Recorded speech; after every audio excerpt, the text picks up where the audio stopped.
حسين البلوشي رواعي البارجيل اعطنا كلمة برع.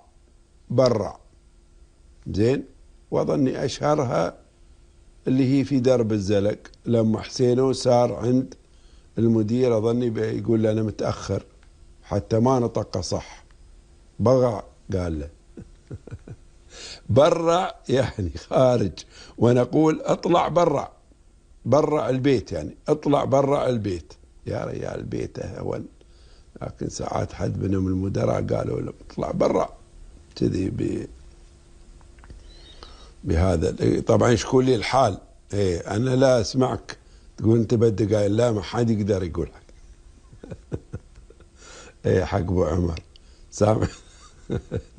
واحد اتصل على المكتب يقول لي يعني عن مديره، فيقول لي صدق قال طلعني برا، قال لي اطلع برا كذي. بعد زين مدراء، بس لازم مدراء.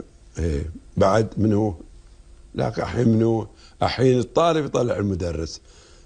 إيه رائد دراسي يقول لي بعد والله ساعات المدرس ساعاته وين، ايام هذيك.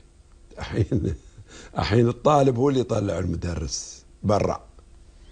لا لا بس هاي سوالف، لكن الاحترام متبادل ان يكون.